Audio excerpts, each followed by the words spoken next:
جاي عدة جاي كل شيء ولا تعرف عنه. وين راح القفل هذا؟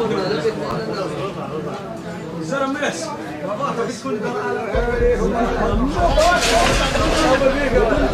صور فيك يا سلام.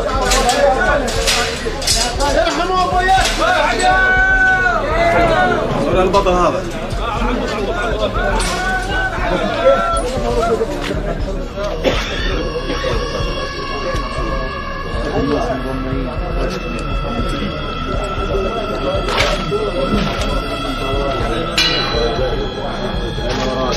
كل يوم أشوفك كل يوم تلقى روحك هنا نحن شوش بعد شابونا بودي وما يمو شوش بقلالا ما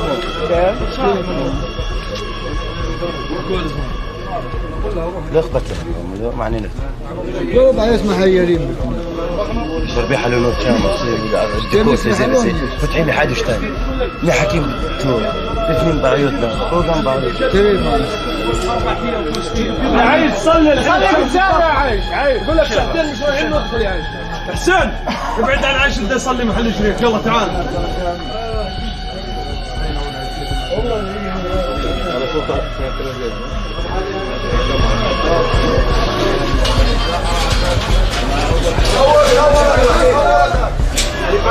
I don't know if people will know what's going on here. But this is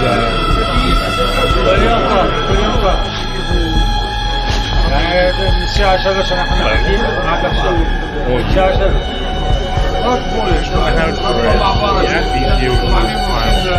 لا تيكي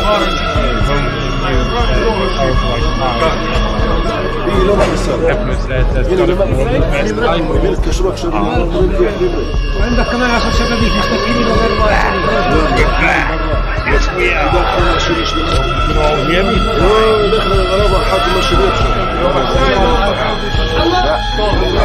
أربعة باكيت زغلبوا زمان 4 باكيت كثير بعد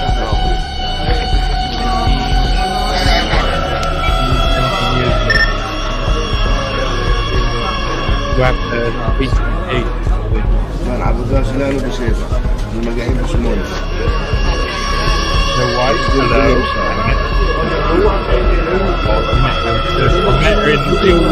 The white. And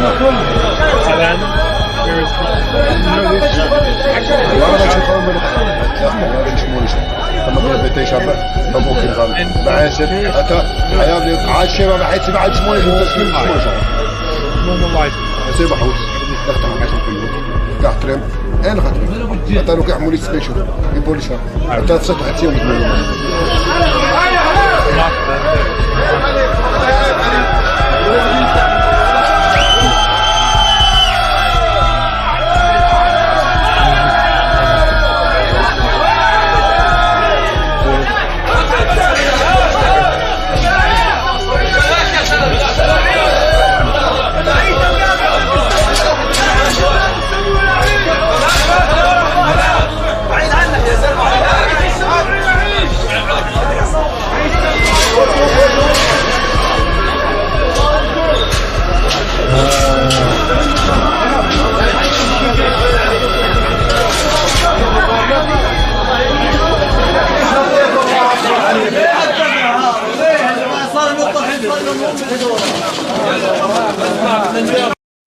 yeah, I hope you can hear me now. I hope you can hear me now and everything's fine. Johnny, are you muted? I don't think I'm muted. I just think I was playing the music pretty loud. Oh, I can't hear you over the racket. There's a racket. There's a racket. Yep. Templar says yes. I think people can start to hear me now. I hope so. It would be terrible if I had to restart this stream. Yeah, Andy says, yeah, okay, I'm going to believe you can hear me. It's true. It's true. Too much reefer. I know. Hey, it's been a long couple of weeks. People. I've missed you guys. I'm sorry. I'm sorry. I had to go away for a bit and kind of like sort out all of the tech stuff. Now I've got a really good green screen and some good lights and stuff and a better webcam to come to you with. Oh, hallelujah for that, says Wild Heather. Yeah, I'm not sure. I think maybe I was playing the music and the stream and attempted to talk myself. So obviously that doesn't work. I'm still getting used to these things because I'm a newbie, really. I'm a new boy, just a young boy. I don't know what to do. Now I'm learning. It's been a big learning curve. I spent the last couple of weeks learning how to be a radio show host. Booking is like intense, like research, writing up monologues, doing all those sort of things. It's a bit of a pace change and a load of different directions. Well, a big radio personality nowadays, says Alphabet Cat. Yeah, nowadays, what I drive down the house to TNT radio. Baba One says, hi, Johnny. Good to hear things are picking up for you. Yes, they have been picking up. Abe, hello. Wild Heather, I love you. All you guys, Dark Commission DC's here. Hey, how's it going? He says, hey, Johnny and everyone. That's how he speaks. Paints fantastic figures. He's very good at painting. I'm very jealous of people who have got like the ability to do intricate things. My dad used to paint. He used to paint figures. He used to get like because we were in the sealed knot as well. Like he was into wargaming, and so he used to sit there trying to paint. But he had like the shakiest hands, so he just like terrible. But he continued to do it anyway. All of his figures look like a mess, but still, he only got worse and worse as he goes along. Oh, so yeah, it's been a bit of a pace change. It's been a bit of a pace change, hasn't it? It's been a bit of a pace change. I've been doing some other things. I have been deciding that the best thing to do is get to know my job as best as I can, so then I can do it a lot smoother and I can still make a load of content. And I think I'm there. I think I'm going to do all right. I think I am going to do all right. There's Snow White's currently at work, you naughty person. That's how I started off, actually, yeah. Though, I mean, started off. I was working behind a hotel reception desk and typing the articles and doing research, and I ended up finding a really good, like, it wasn't a highly paid job. It was minimum wage, but it was behind a reception desk of a 2-star travel lodge with 56 rooms, and they could look after themselves mostly and didn't want for much. Mostly builders, just wanted to go out into the town, and that's it. Taxi maybe, but nowadays it's all Uber, so they just leave you alone. And I could research Klaus Schwab and others. I wasn't researching Klaus Schwab then, to be honest. I left to go to Chile eventually. So how are you guys, man? You are doing great, man. I think that great means yeah, great.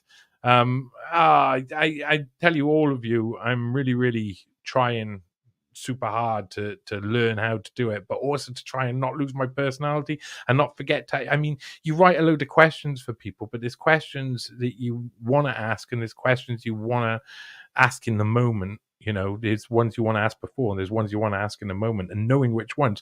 Now I'm really keen to say, you guys, you all know the world we're in, know what we want to look at. Listen, I am gonna just continue playing that video in the background, just for anybody who's coming in.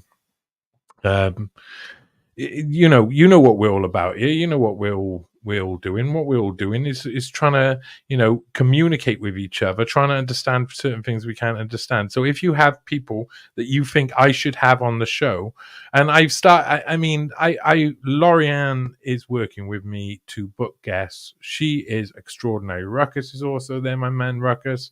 So I got a couple of really good. I got like a good producer and someone who's doing a load of the booking, like helping, like reach out. But I want help with that. I want people who I know to understand that this is an opportunity for us to hear voices that you might know about, but other people might not know about. So, I don't want to just bring the same. I do, I in the past week, I've had like Noor Bin Laden on, and I've had Billboard Chris and Dr. Heath, who's quite a big dude, being that he's doing basically all of the organizing for all of the X spaces on X. I mean, that's a pretty big job. I've been getting some nice. I want to bump up that level of guests I get in, but I also want to be able to then just get to the next level and get in some people where we can have some real proper debate. So I would really like. I know someone said to me earlier, look, everybody give Lorianne some love because she's just my savior and she's done Liz. And Ellen, thank you so much. Hey, she says, love the interview with Swiss German David from Twitter. Yeah, David Putnam. He is. I like David, and I'm gonna have him on the show as well to talk about things he likes, hypnosis and stuff. Wait a minute, I skipped over. There's a question there from Abe. I'm sorry, Abe. I'm sorry. I do apologize for skipping over your question. I was talking away and the thing was moving. Q. We're not talking about Q. Not doing how I did. No. Question. What's been your most important interview so far? Sorry, I know it's going to be tough.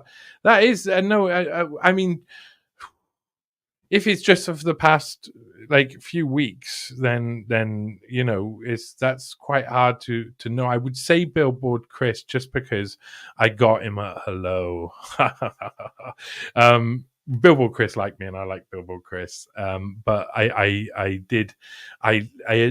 watched a lot of Billboard Chris, and I knew that I always have these questions that everybody else just sort of like skirts around, but the most important questions to your life. And for Billboard Chris, it's like, what was his parents like? Not what did his parents do or something, but what were they like? I mean, they forged a guy who goes out and defends children. I mean, it's nice to know what his parents were like. And he said, wow, hundreds of interviews or thousands of interviews I had, and I've never, ever been asked that question. And it's brilliant. I like to get right in straight away. Also, I explained like a bit of what my understanding of feminism was to him very early on. So we got off on a foot where it was equals. I like that when we start off and it feels like much more like they go, okay, he does know one or two things. So he's not just a news presenter. Because if you watch Sky News or something, and you see the quality of news presenter, they're asking questions. I just done a news pasty, and you got the guy who's like oh, he's awful. He's interviewing Peter Lerner, who's the head of the IDF spokesman. Yeah, Elon Levy's been pushed out because he's done his time. And they had Peter Lerner on, and Peter Lerner's talking to this Sky News report, and the Sky News report's just like being lied to, saying, "Oh well, we Mr. Lerner, we know you're that's not true because of all of this, and but I really do appreciate you answering the question." It's like you just got lied to, and then say you appreciate someone answering the question, but the answer was a lie. So what that? So those are the quality of news reporter. Look, David's in the chat now. Yeah, you're liked round here, David. Remember that. Watch yourself. Wild Heather, of course. And so I before I go to Wild Heather there, Abe, if it was to be of all time, like one of my favorite interviews of all time, I think it's probably Dana Doodah, Rotting Jewels, because I mean, I got so excited when I talked to her, and we had such a great time. Like, and she's such a nice person, and like honestly seems like a very, very nice person. And she also, like, I think it was a point in my life where I needed lots of nice people around. So that was probably one of my most favorite interviews.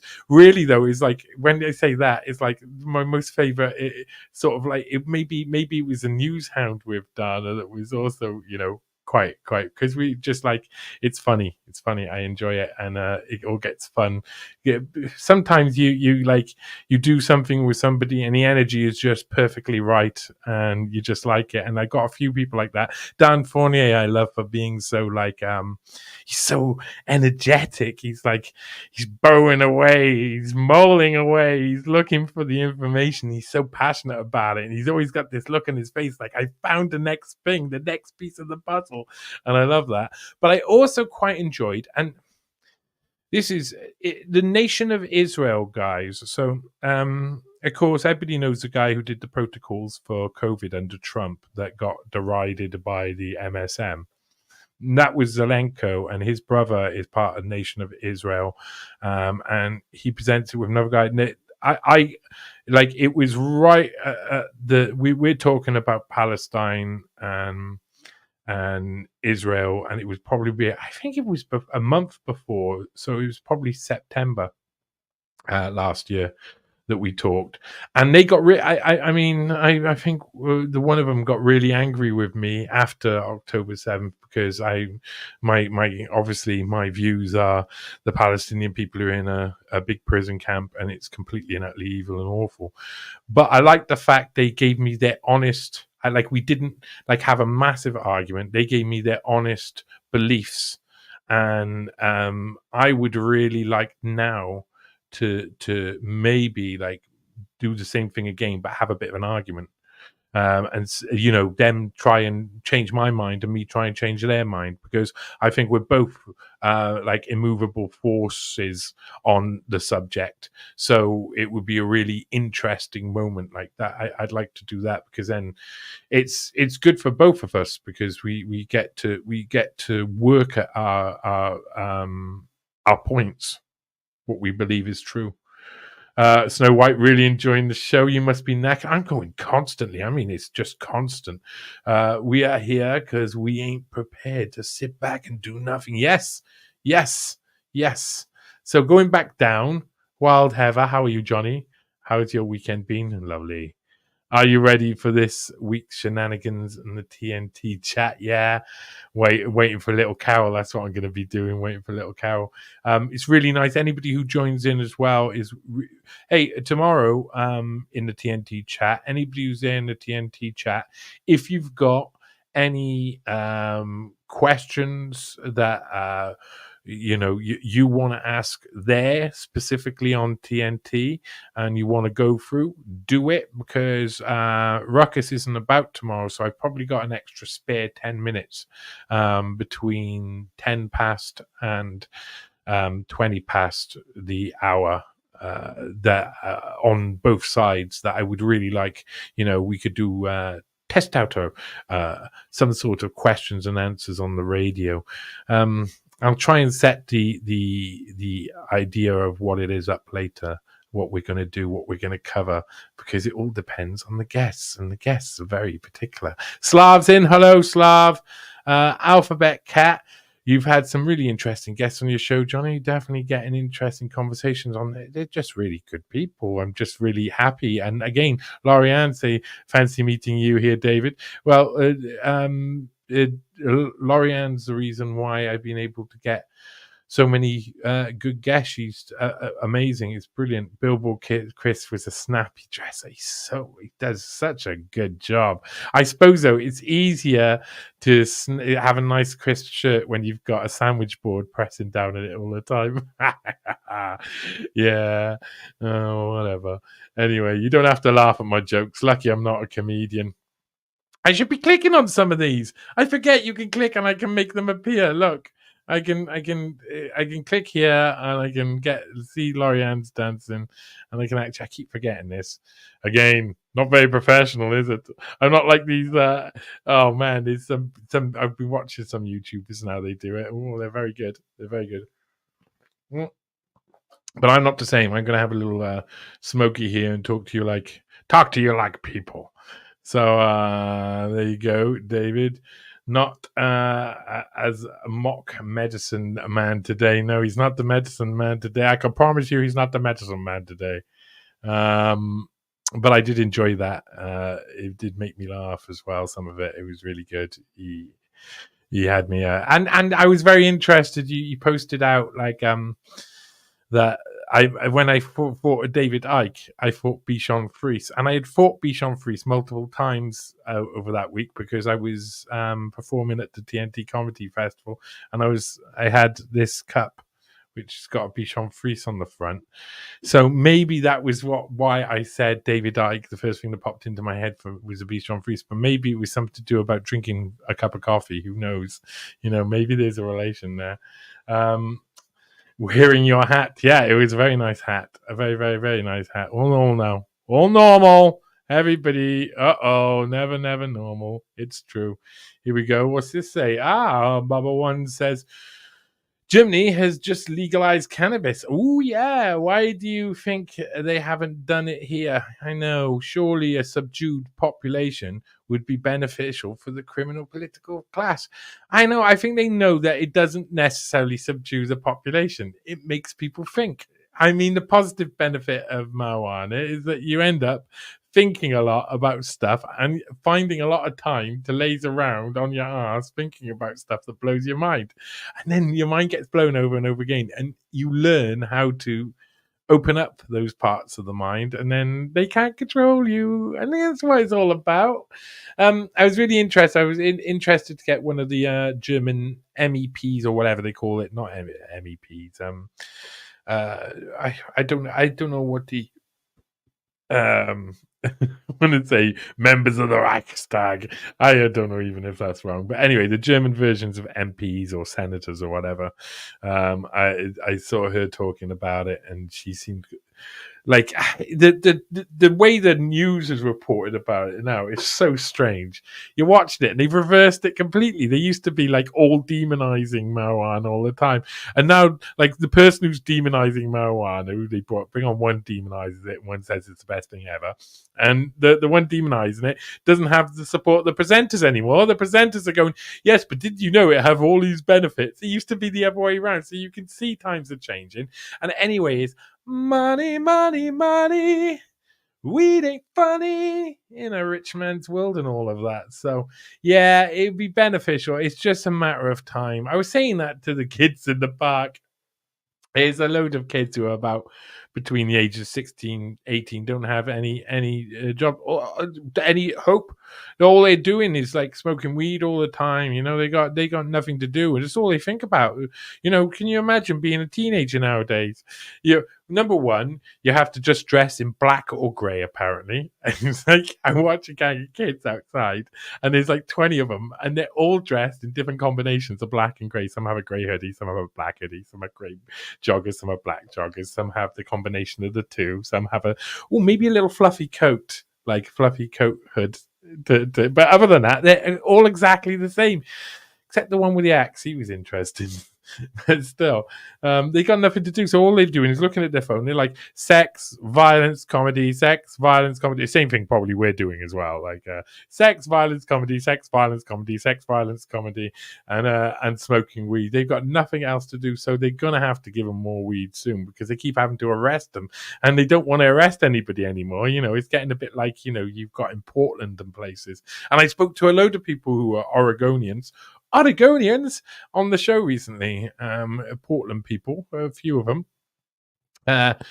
Cocaine Michelle on Twitter, for instance. Tara Fowl does the who does the photography of homeless people in Portland's awesome. Like, I love these guys. Normal, what's that mean? I don't know. Not stoned. Right. Yeah, that makes sense. We love you because you're unique. You can't be talking to me. Shom, hello, showman, free. Your interview with Dr. Shiva, Ayadura was classic. Needs an encore. He isn't a fan of RFK. No, he isn't. And who is a fan of RFK? Now, maybe we should watch some stuff about RFK. Maybe we should get to a bit of the point. Maybe.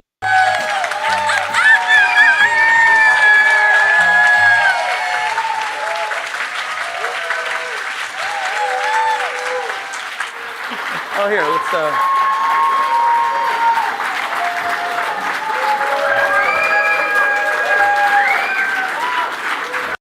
Here are the guys. Look at the guys. Look at them. They love each other. They're really best, super close friends.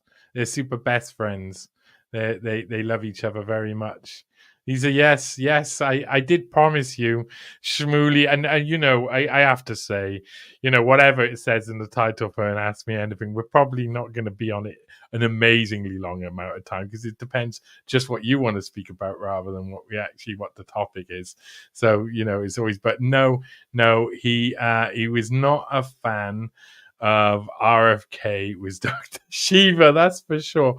Wow, he's strong about it too. And I like it. I like that he's strong about it because really, again, these guys, RFK is a hard one, you know.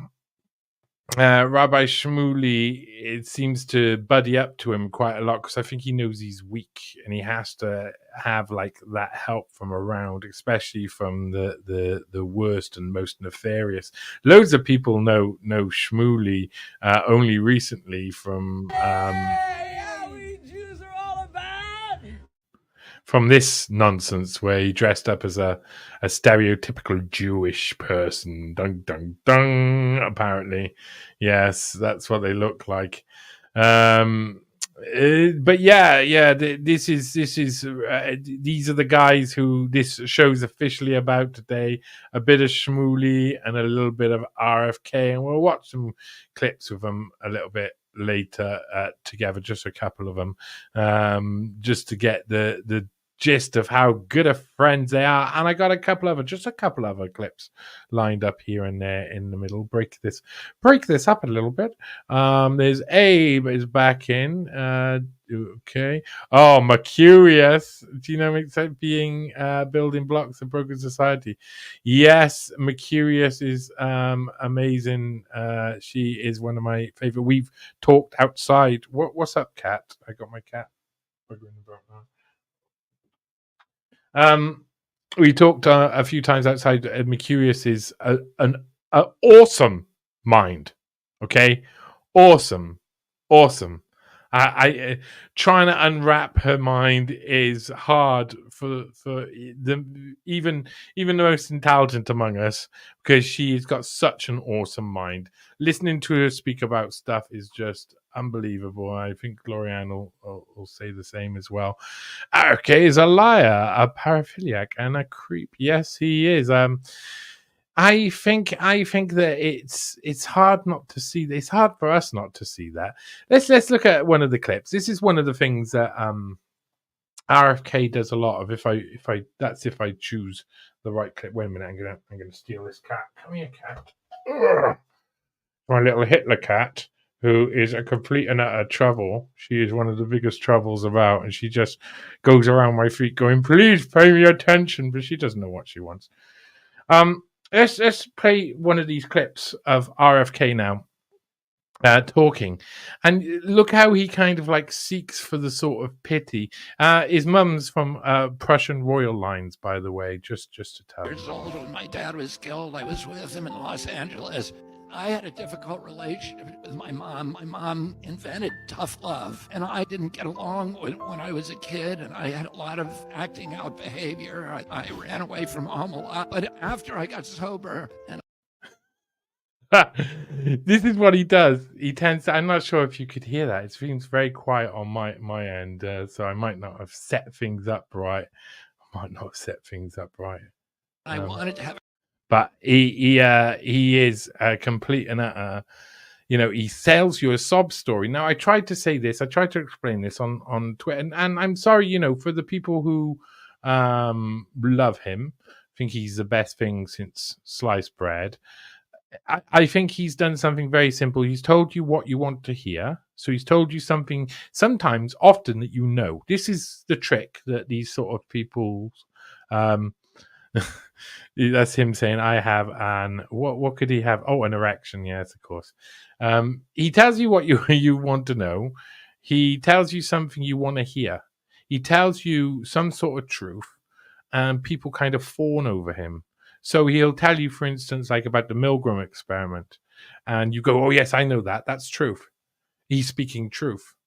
He tells you something about the COVID vaccines, but it's like matter of fact. Oh, this is how they did it. All of these different things. And you go, oh yeah, that's true.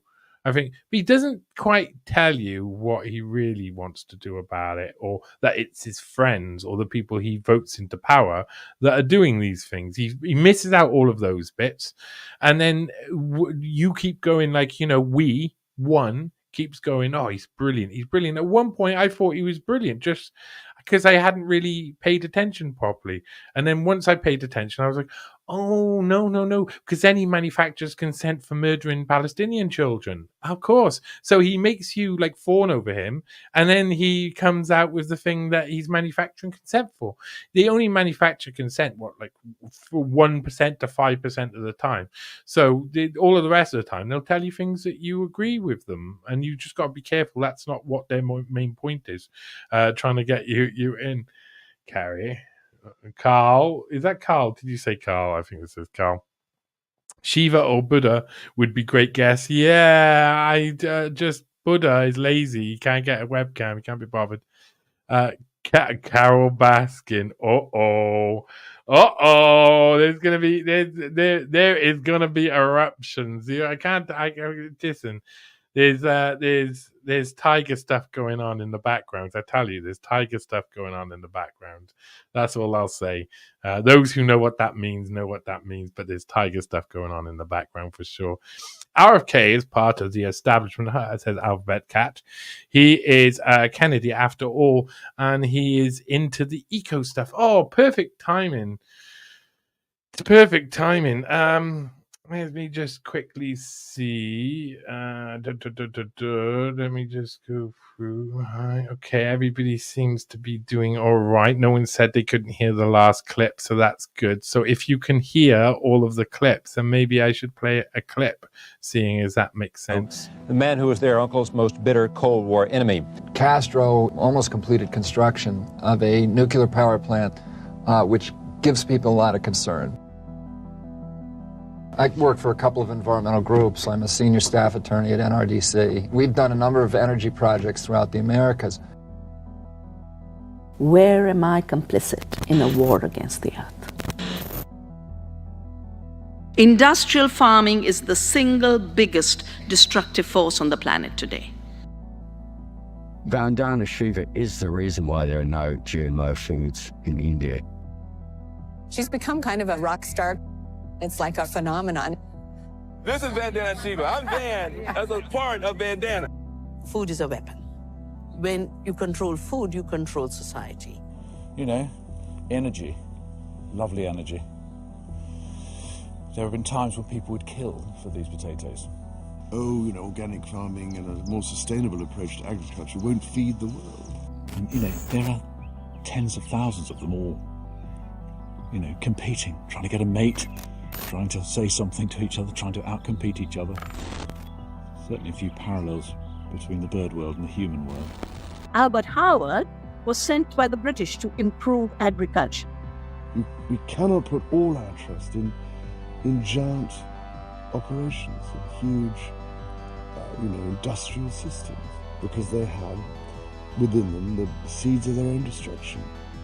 The whole of modern conventional farming was designed to battle against nature. The role he's playing behind the scenes and putting people together, at creating coalitions that start to work on a different plane. He is a monarch of a different kind. Yeah, well, Vandana Shiva is another person for whom I have the most enormous admiration. I call him my friend who is the peasant prince. Oh, well, organic farming is all very well, but it's just for a niche market, and it can only be afforded by people who, have money.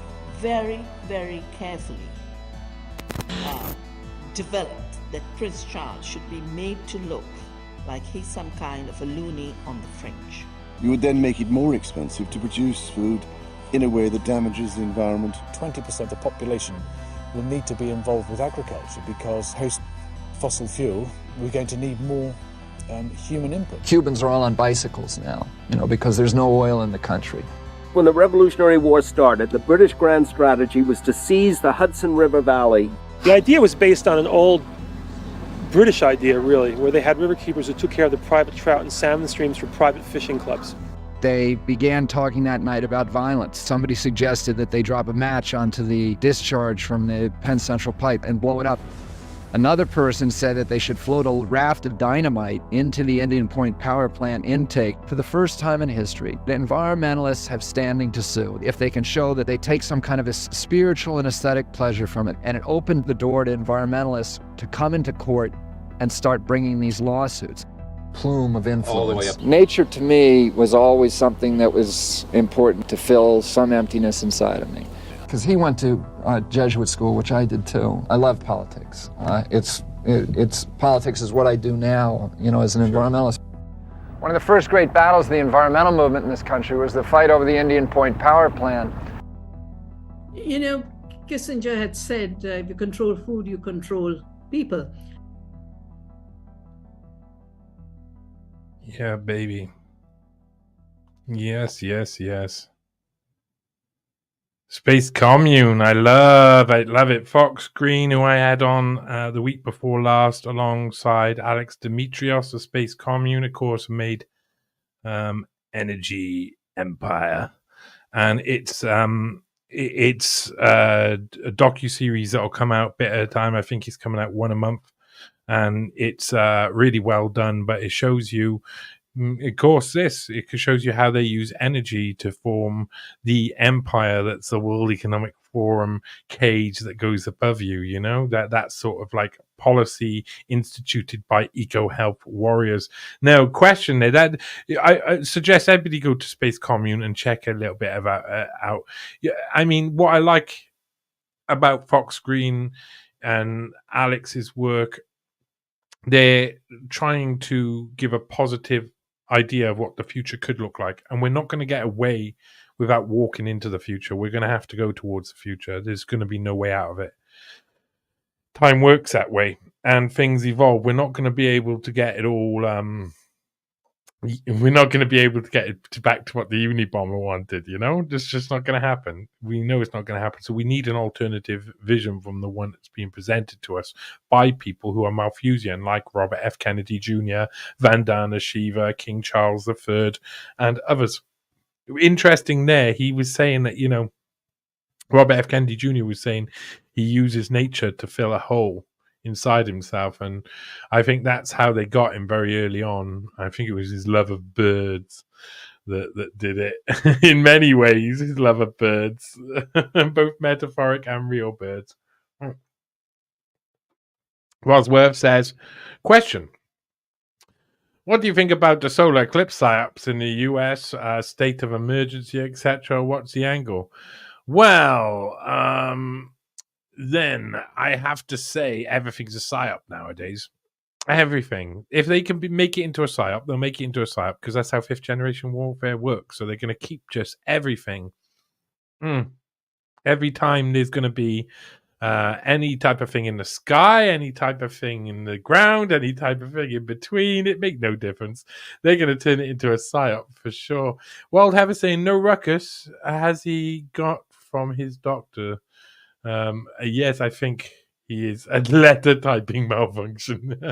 Yes, that did look like one. I don't know. I don't know what he's up to. But yeah, Carol Baskin.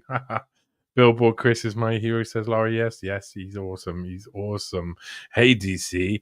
I'm AKA Penelope Pitstop in the chat and TNT. Yeah, you're great. You're great. Slav, you just want to know which cat she fed to her husband. Oh my god, there's some of these chats. Right, I'm gonna look. I get behind on these Ask Me Anythings.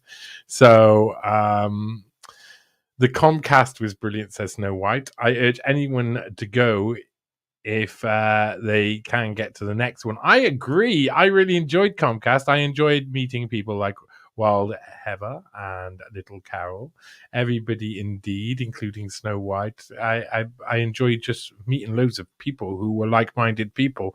It's much better than hanging around with the others. I met I did a couple of talks, and one included we did a panel on controlled opposition with Nick Cotton, Miri AF, a couple others who were really. It was a really good old time, but Nick Cotton's spent a load of time in Cardiff, and people. I released a video up yesterday of us talking in the interview, and people were like, "You look like the same people." He's like, "Yeah, I look like Friday daytime in work, and he looks like Friday nighttime when we're partying." So maybe we are the same people.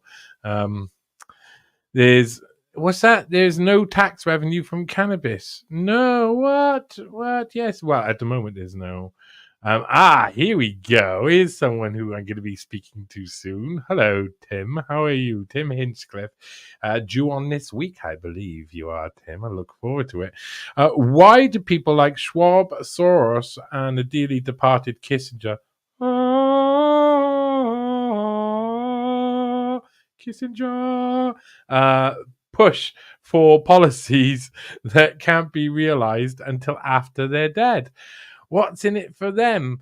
Their motivation? Is it just about legacy? I don't think it's about legacy at all.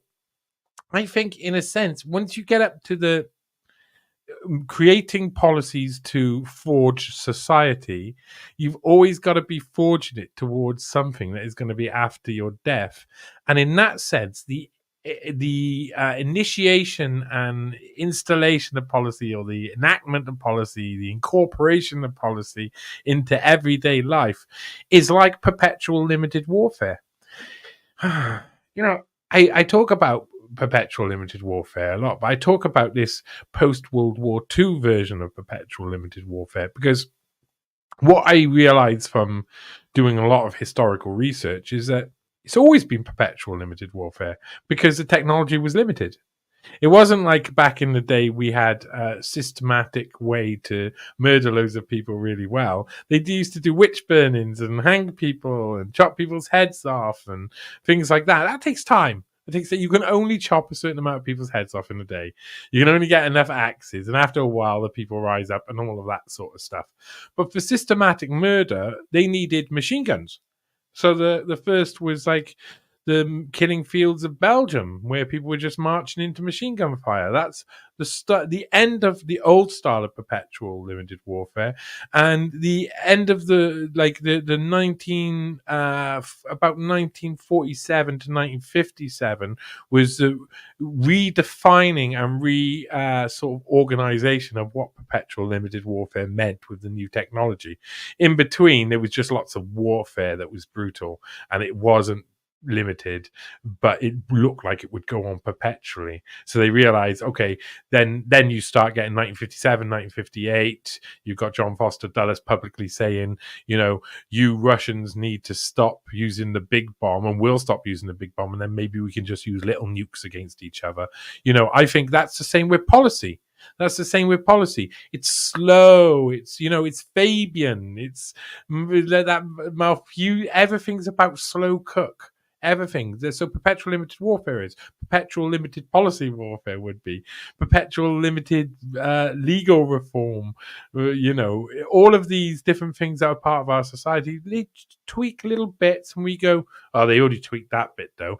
And then 10 years later, they tweak another little bit, but they're tweaking bits all around all of the time.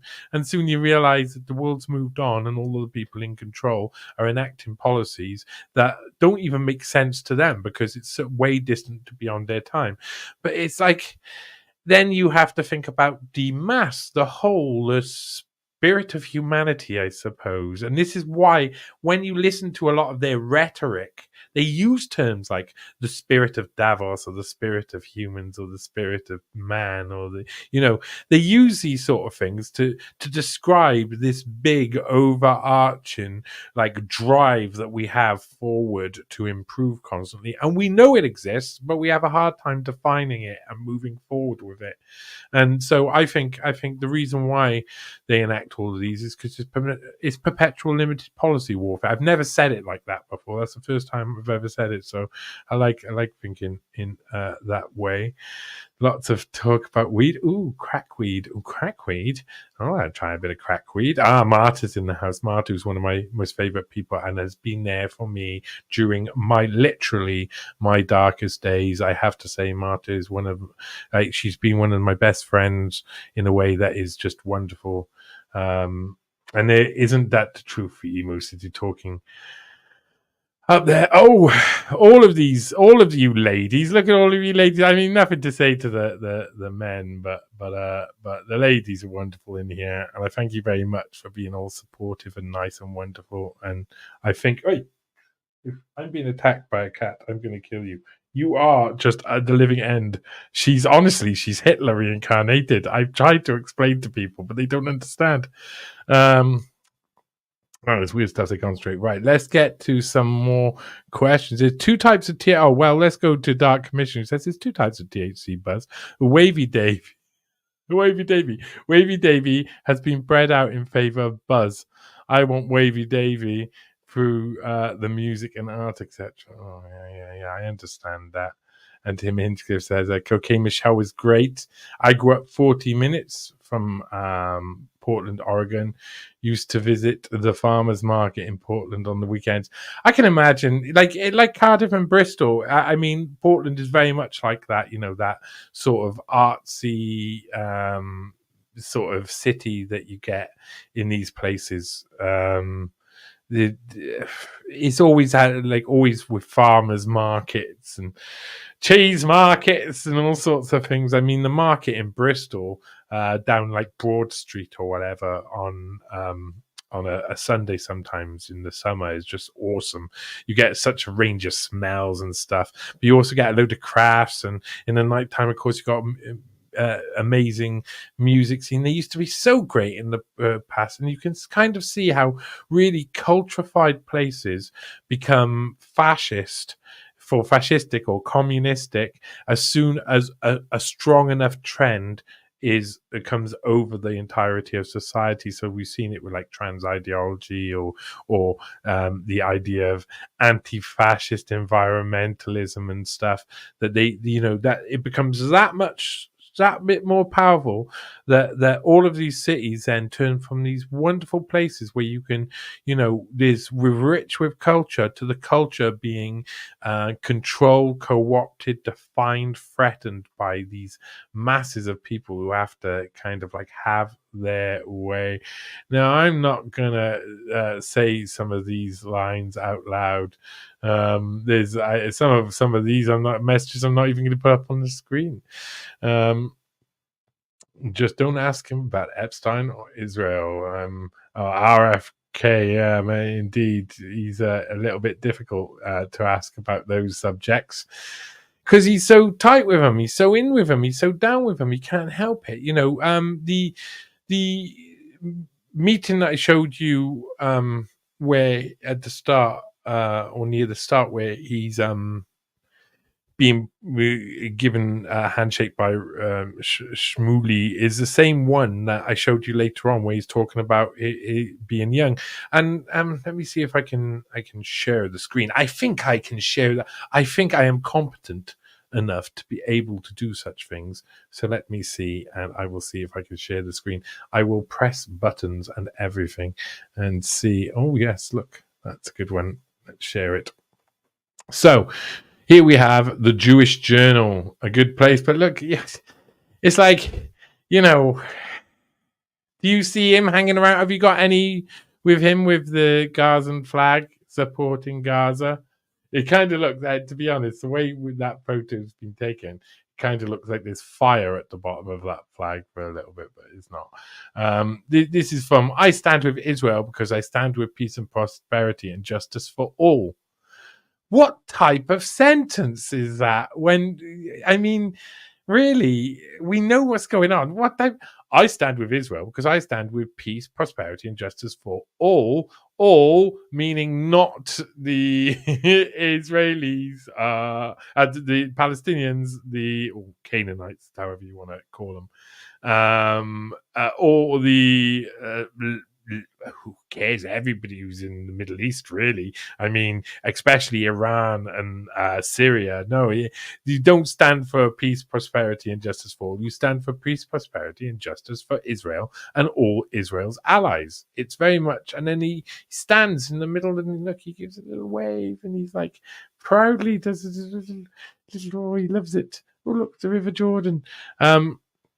And he says some crazy stuff in a lot of these, some of these articles that he got. Now, if we let's go over to another right. Oh, there you go. I pressed a button and it stopped sharing. That was very exciting.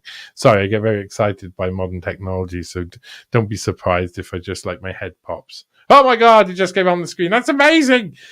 So I know I'm at the Guardian. Hey! Don't blame me. But this is Bobby and Shmuley hour on the Johnny Vedmore Ask Me Anything. Unrepentant Rob. I mean, you can't even, when you read in the Guardian, you're not on the Guardian side, you're not on Shmuley's side, you're not on Robert F. Kennedy Jr.'s side. They all just sound like a load of people bickering. When you read it in that context, unrepentant Robert Kennedy attempts to revive campaign after anti-Semitism accusations at an event in New York hosted by celebrity Rabbi Shmuley Botich.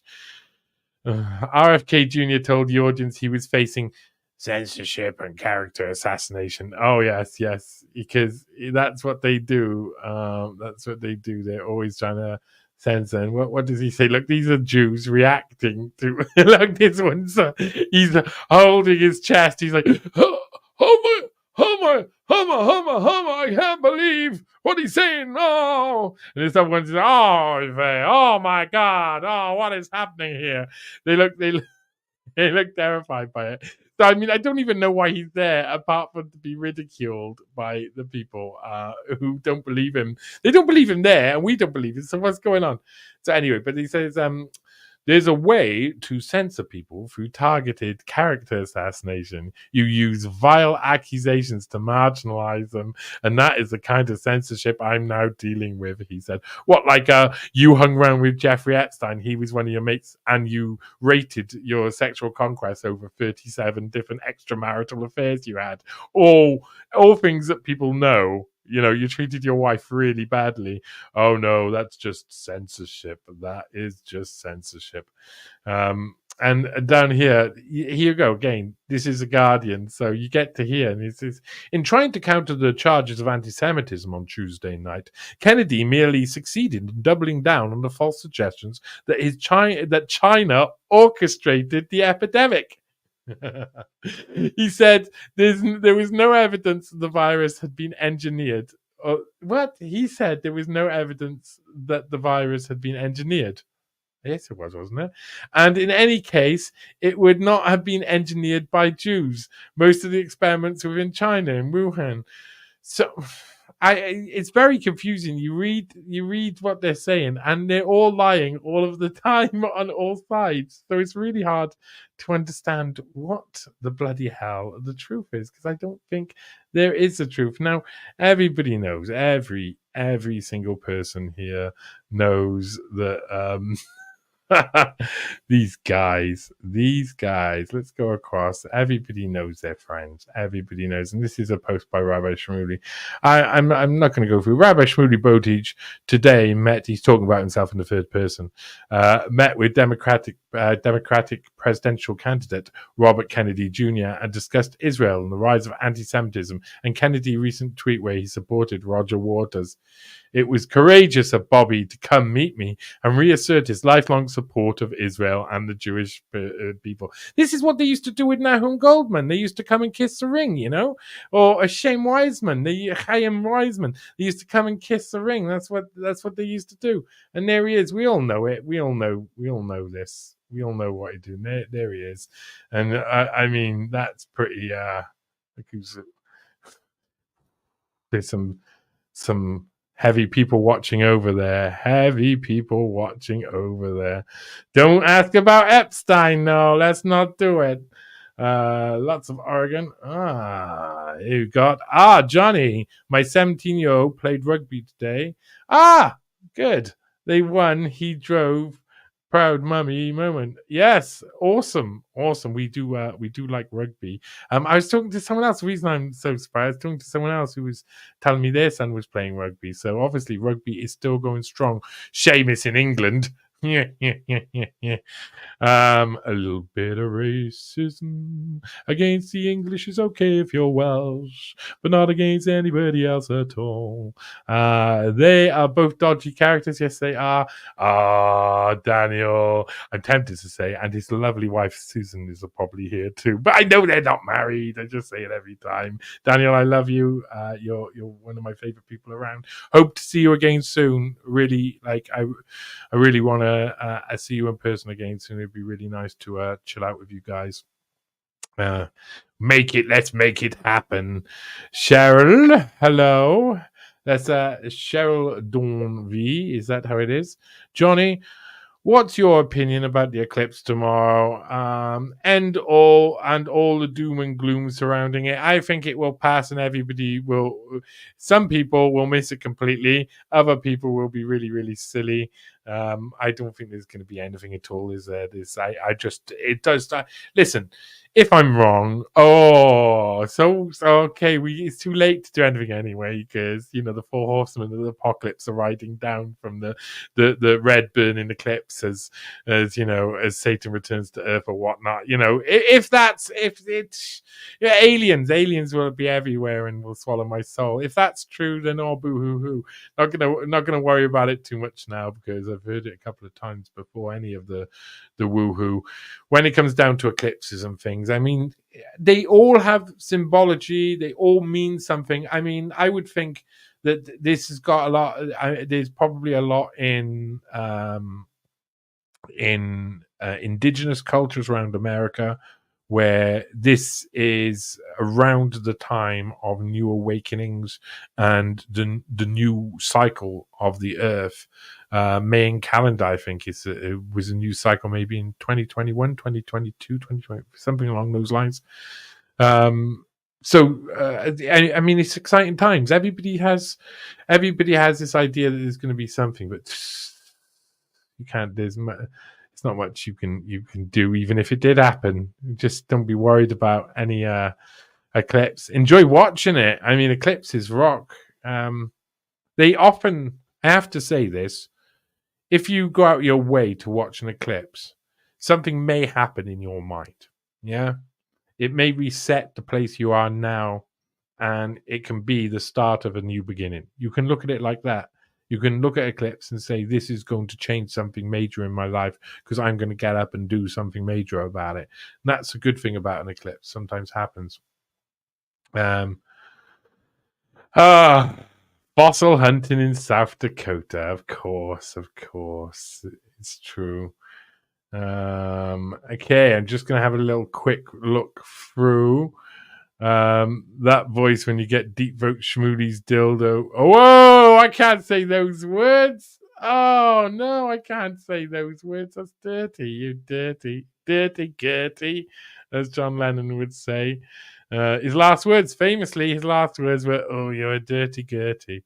That's what John Lennon's last words were. I should be laughing at a man dying after he's been shot 4 times in the chest. With a hollow point bullets and a revolver from 200 yards. It doesn't make any sense. And there's another person I had on the first week, Dave Whelan, who came on, whose book on Lennon is brilliant as well. He's a victim, just like the Israelis. No wonder he likes them that much. Yeah, there's a lot of people who are victims. I mean, they're victims of ideology, aren't they? There is true. I know. Lorianne is talking about the fact that there is issues with some people with weed. It is very much true. It's a very small amount of population, but when they get affected. We've all known people who use substance abuse. I mean, alcoholics are the same, aren't they? All truths are but half truths. Ooh, nice lines, Tim. We're gonna have I'm gonna swoon over you. That's what I'm gonna do. Woo! We should talk about the OG room at Studio 54. Studio 54, a very dodgy place. Very dodgy place. Yeah, I'm not gonna read any more about these OG rooms. Red Door. Yes, I've heard a lot about this. David says sex is business as usual for them. Yeah, I mean, but sex is business for a lot of people. I mean, a lot of people just even in relationships, a lot of people form relationships because they meet a partner who can not only satisfy them but look after them too. And how much is that is selling yourself to somebody else for an idea of a comfortable life, and how much of it is love? So often we find that divorces later on say that it wasn't often about love. Can hear you loud and clear, thank you. I'm probably a little bit behind, and yes, I am very much behind, so I'm gonna roll forward. Nice to see. I'm gonna stop on a couple of people there. King Chuck the Third. Whoa, boy, yikes! Yeah, Brian McMahon. Hello. How are you? King Charlatan the Third. Yes, that's because Snow White said about him being a charlatan. Don't get me started about farmers. Oh, I'm a farmer's daughter. Says Heather Lehman, and work for a farmer.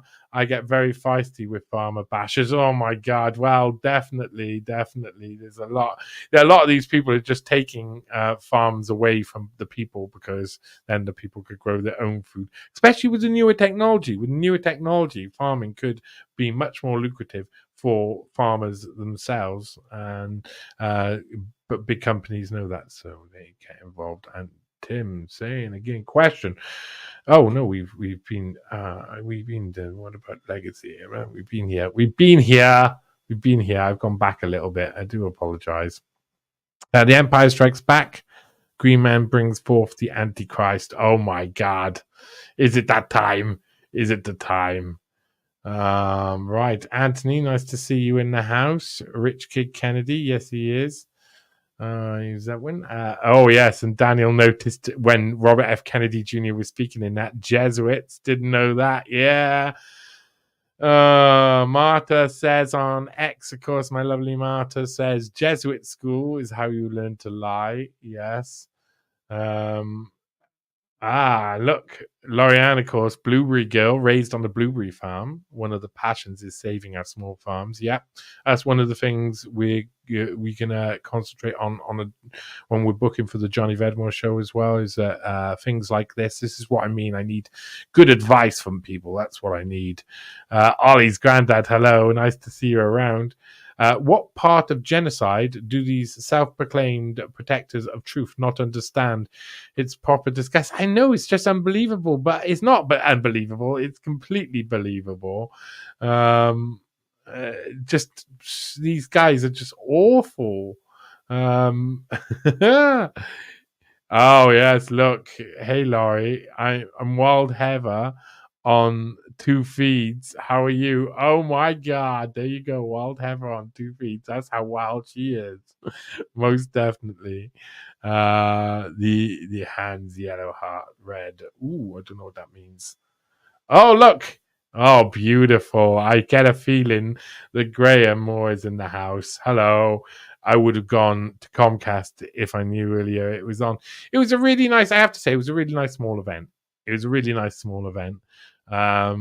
wasn't a really big deal like the last one. The Comcast I went to the first time, like it was a real proper big event. There was loads of people there, and it was a real like a bit of a ruckus. There you go, ruckus. But this one was much smaller, much more quaint. Got to meet people properly. Got to talk to a few people properly. I like that. I just skipped over to say hello to Graham Moore there. I almost bought that hoodie when I was in Montana. I'm not sure what that hoodie means. I don't know what that hoodie means. Right, I'm gonna skip down a little bit. It's equivalent planting. Ooh, yes. Abe says Mary Jane is taxed. Philip May, Theresa May, is a big stakeholder in GW Pharma growing weed in Kent. Indeed, I actually started reporting on something like that when Philip May's company was also. You remember the Syrian strike? I think it was about 2018 or 17, where Trump used JASM missiles, the JASM missiles that were like $1 million each missile to do like 8 strikes. So $8 million straight from the off just in missiles to strike inside Syria. That kind of like was a big deal. Well, his company was actually benefiting from those strikes while Theresa May was prime minister. Very dirty indeed. Tim says, cheers, and I say thanks back to you. First, here we go. First 2 lots of Pfizer evidence has been released under court order from Texas English common law judge. It shows he knows the serious injuries of the serious injuries. I'd like to know more about that. I'd like to know. We should talk sometime on the. I'd love you to come on the Newspace podcast, Graham, where we can have a proper conversation. You can school me a lot more. It was nice coming. I really like this sort of mixture of styles as well. So we got loads to talk about though, because you nearly every sentence you give me, you teach me something that I'm going to utilize, especially with the police, because those guys, what can you do? It's all in 1984, the free continents that swaps sides from friends to foes. Continuous war. Yeah, just continuous. Oh, there's some brilliant people. So, hello, show Nina. Most cats are, though. Yes. What, most cats are Hitler? There you go, Starshine. Hello, it's nice to see you, Starshine. You're so lovely to me. No summer breeze. No. Government takes over. Take over too. Yeah. It is true. Me and Gold Eagle. We're talking Simon Gold, and he had done a post about 3-4 days ago where one of the options was overthrow the government, and everybody was going for that. And I just did realize you could put anything with overthrow the government, and people want to overthrow the government. There's a reason behind that. There's a reason. I'm looking through a lot of those. And looking through Daniel saying a lot of those cities are full of SRA. Yes. Have you looked into the UK's DARPA-inspired ARIA, the Advanced Research and Invention Agency? They're looking into edible vaccines. Yeah, I was reporting on this week. Made from plants, BCIs, and ways to control the weather.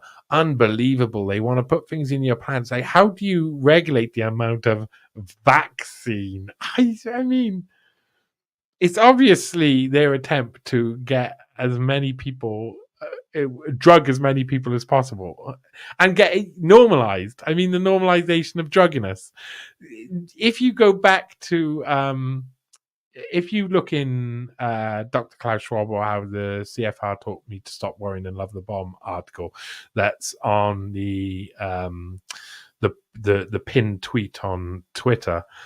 There's a video in there of Herman Kahn speaking with a guy called Anthony J. Weiner. I'm not sure if he's any relation to Anthony Weiner. They were both from the Hudson Institute. And in that video, they talk about slipping something into the water supply, or maybe into the food. Just, calm down the population. Just make them a little bit calmer, a little bit chill. We know this is what they're doing. They're going to keep the drugginess all of the time. Can you imagine? How would you possibly know?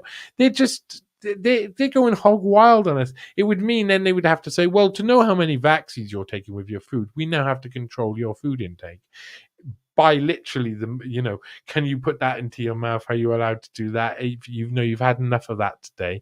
No, you can't have that thing we don't want you to have because it's got too much of this vaccine or that vaccine, and you'll be overdosing. Oh, but even then it'll be like, what will it be? mRNA? Something else? I don't know. Ollie's granddad says Fallout release is this week. Big event, not the Eclipse. Let's have a look. There's a dark commission saying Tim Hinchcliffe hasn't one of the US states just voted against food vaccines. Louisiana, I think that's what I was reporting on the other day, one of our news segments. Yeah, well, at least one lawmaker was against the plant vaccines. I think it was Massey.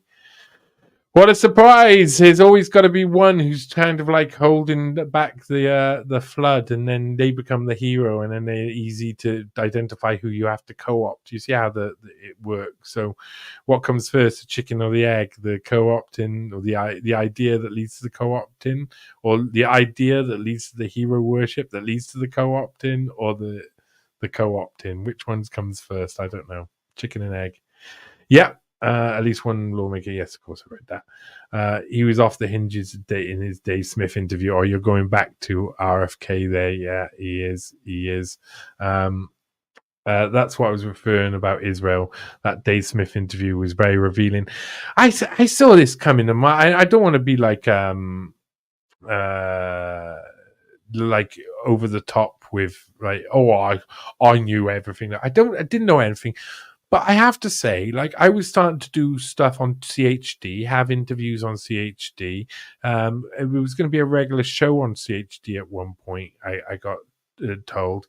And I just had, like, that look on my face the entire time, because it was just like, I don't trust him. I don't feel good. I feel something's really bad. And every time I go to look into him, I find something worse and worse. And I just don't think, I think it's going to end up really, like, supporting RFK Jr. is like, it's very hard. You calling it the Shmuley Eclipse? It's a nada burger. The Shmuley Eclipse. Yeah. He's there. Caesar said is that.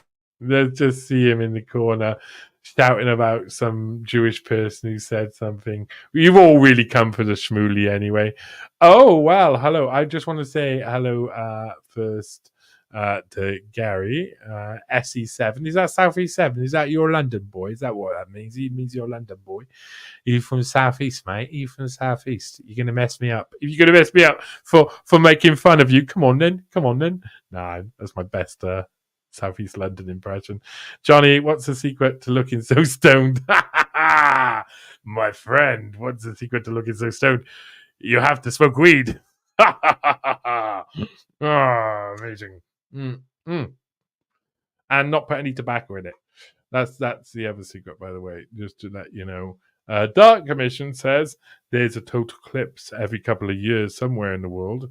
I'm not worried. I think I'm on my 14th end of the world now. Yeah, I know. Isn't it so? So much so.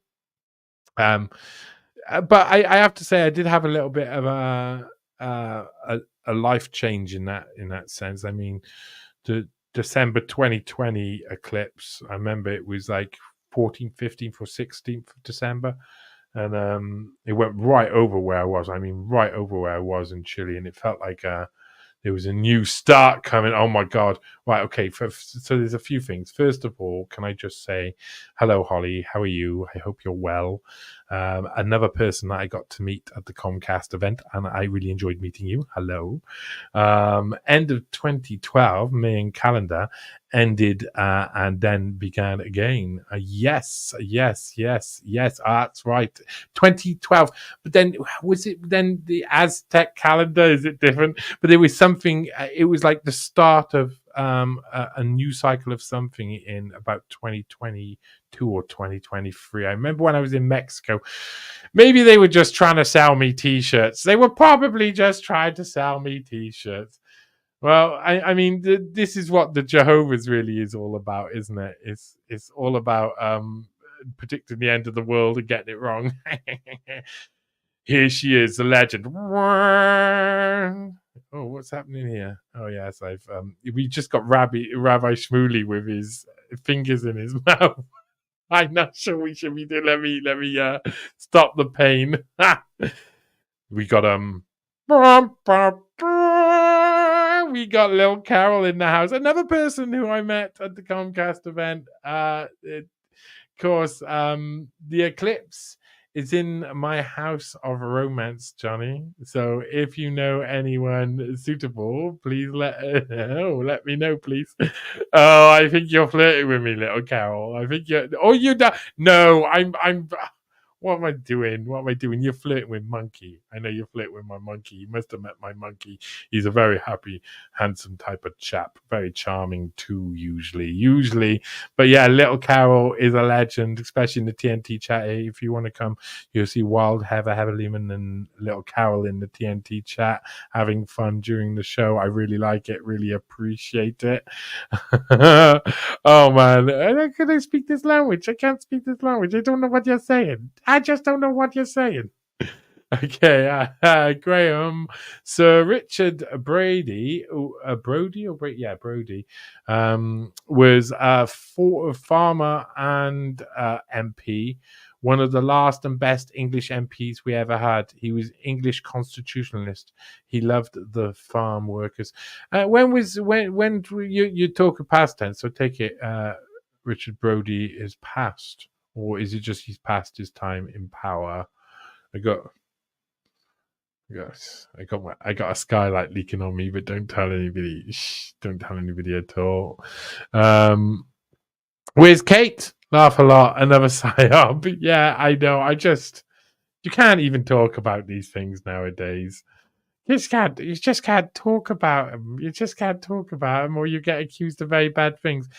But I think I made that clear in another video I did. Was just that whole thing was very clever, the Kate thing, because they made you, it might be on TNT, they made you be the bad person because you were making their kids know. But they knew you'd speculate, so they're abusing their own kids. That's bizarre. When you think of it, they use their kids finding out as the reason why they hadn't done it, or their kids feeling sad, the reason why they haven't said anything out loud. And that causes more speculation, which causes more attention, which causes the kids to see all of this stuff, and they know that's going to happen because they're expert marketing and PR people. So they purposely made that happen. That's dirty, really dirty rotters. The royal family are the lowest of the low when it comes to PR marketing. Or if you're into PR marketing, it was a masterstroke. They won, you lost. That's the way it is. You're the bad person, they're the best person. Oh my lord. And Dark Commission said, where was Comcast? Comcast was in Kegworth, which was up just below, like or above Derby. Was it below? No, just below Derby, near Derby, Leicester sort of way, East Midlands, I suppose, North East Midlands, somewhere around there. Very nice. Very nice. Kegworth. Oh, what a place Kegworth is. We'll always add the fish and chip shop in Kegworth was rocking, I have to say. I'm Little Carol everywhere to avoid confusing myself. That's how she speaks. I'm Little Carol everywhere to avoid confusing myself. So you better watch it. Holly says the advertising for Comcast was bad. Sadly, I only knew about it because I went to last year's. Newport was amazing though. Yeah, I met Daniel in person for the first time, who's here as well at Comcast in Newport. I wish I'd met you too, Holly, then. That would be nice. But that's the thing, is so many people at that event. They were so different in comparison. And it was, it could have been, I mean, everything was a little bit hard. I think it was hard just to get, people are busy, especially TNT is a mad world where everybody's busy all the time. They got so much to try and do because everybody's trying to push a boundary here or there. Say it like that, we're all heroes, but no, you know what I mean, is everybody's busy when they try and get their stuff going. Melvin P, hello, how are you? Johnny, did you work out flu vaccine is to rid the vulnerable, as seen every September in excess death? Yeah, I'm not surprised at that. I could never understand why people believed in a flu vaccine, to be honest. Like that could work. It just seemed like a really weak selling point. And I didn't think there was much of an uptake, but it's always older people. The vaccine industry is very interesting, isn't it? It is very interesting indeed, because it seems like it's a guy opening his coat and he's got a load of needles in there. And honestly, it does that. We promise you. Who do you think, Marta, my lovely Marta, who do you think the United States will put in the White House? I can tell you, whoever it is, it's Satan. Aha! It's the devil, my friend. Whoever it is, it's the worst of the worst. I don't know. You know, if I was given a choice, and I'll be really, really honest, if I was given the choice between Biden, Robert F. Kennedy Jr., and Trump, and I had to vote, of course, I would choose Graham Moore's route first, and I would say I do not consent, because that's what I'm going to do in the my own elections, is I'm going to spoil a ballot and make it clear that I do not consent to vote for any. If I was forced to vote, of course I'd have to vote for Donald Trump. Of course I would, because however dirty he is, and he is dirty all over, the others are so much worse as well. So it's impossible, isn't it? It's terrible. What can you do? They give you these options. So yeah, I of course I would. And Wild Heather saying vaccine and veggies is the tip of the iceberg. Oh, you naughty girl, you naughty girl, using a pun like that. He was only 20 minutes away from Dark Commission as well, was Kegworth. That's a shame. The body is incredible at cleaning itself up, says Holly, if you don't inject things past the immune system or put hand sanitizer on that removes the skin barrier. How do you know? Do you know? Can you tell how it is? Malu! Can you tell which hand sanitizers are good or bad? Which ones do you use? You have to keep them with you? Or is it just no hand sanitizer at all and you just accept that germs exist? And probably more like that. Water, a little bit of soap. But what soap? Oh my God. Malu. Hello, Malu. Hi from Malu. Glad to see you. Let's normalize. No, we've gone back. Normalize to let them lock us up again. No CBDCs. Yes, no to CBDCs indeed. Talking from X is a couple of words and letters there I'm not sure about. But yeah, we should have no CBDCs, but that's going to be a bit hard. Convenience, isn't it? People are going to end up going for convenience, and eventually, you know what's going to happen? And on the X platform as well, they're going to start introducing sort of money like that. That's like, oh yeah, well, what about this other money? It's not quite crypto. It's not like something else, but we're the Everything app. So soon you're going to have to incorporate CBDCs into the Everything app. That's how it works. So expect it to come eventually. Okay, yeah, the interview was quite revealing. That's a David Smith interview with RFK. They're going back to my YouTube connection is scary. Eclipse. I am more worried about the red heifer's sacrifice at this, as this is the trigger to all of Islam. It will be on the Temple Mount. The eclipse is part of that ritual. There you go. Well, I am going to skip over one or two of these messages. Yes, you know. Hello, the Dats 73. I hope you're doing well. Honeysuckle Creek, nice to see you. Greetings, Earthlings. And we got Marky W. Mark here as well. Does your opinion on RFK change now he would view Catherine Austin Fitz, as I believe she works with CHD? Or yeah, I'm not a massive fan of Catherine. I just think they're all the same network. She was in the Democrat Party and she was doing stuff under the Clinton administration. Oh, she was a whistleblower in this, but I just don't. I'm not a big trust of people who run in that network, and she definitely seems to run in that network, and so I'm probably gonna shy away from that a little bit. That doesn't change my opinion. That just makes me go, oh, they're the same sort of gang. There's a load of them.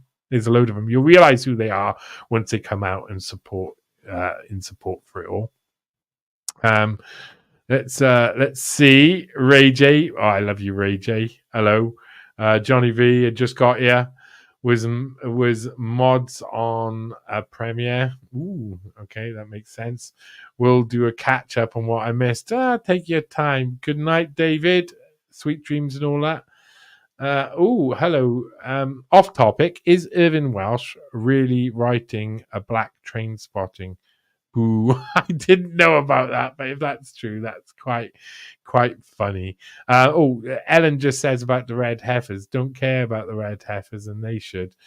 Muslims don't care about the red heifers, and they should. Yeah, that's. I think the Muslims trying to keep their head down in the world nowadays. They've had a hard time, especially in that region in the Middle East. It's home territory, and yet they feel like they're being pushed out of there too, of course.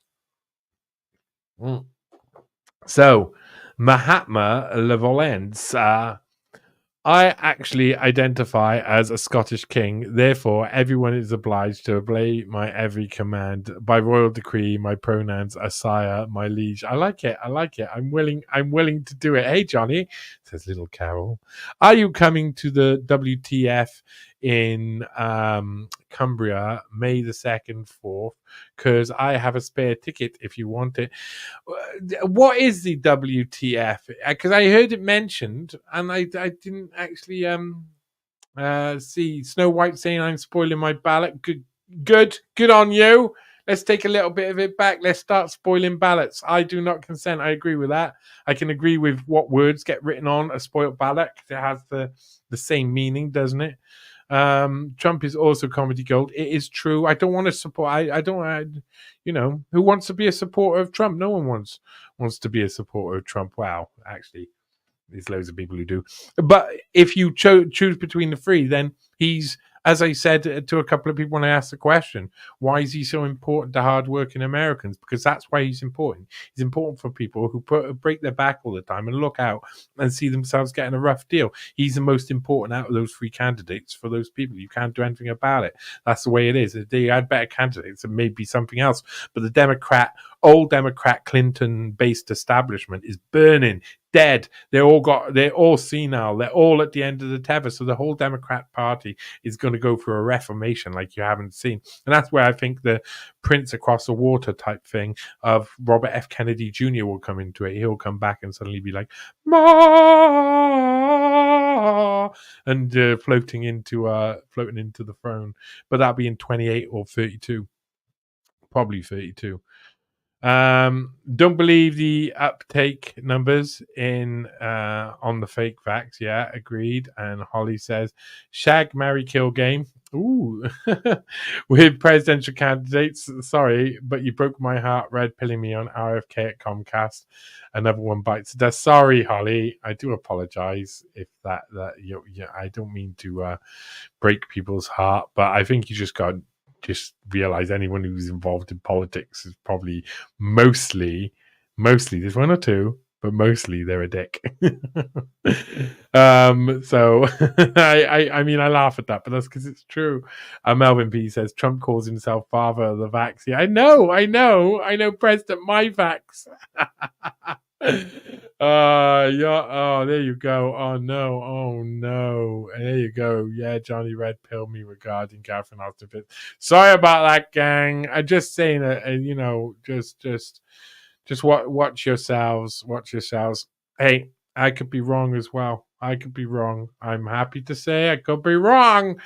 I've been wrong before, and I wouldn't be surprised if it happens again, but I'm getting good at knowing when I'm wrong, to be honest, and going, oh, I'm wrong, and accepting it. And I don't often say when I think I might be wrong what I think. Is Dr. Shiva Ayadura the only real candidate? Yeah, maybe he's a bulldog, isn't he? He's a bulldog of a candidate. He'll come in and rip everything and say all the things you're not meant to say. I like it. I like someone coming in and causing a load of trouble in a place where there should be a load of trouble caused because everybody's a bloody nuisance. Show Nina.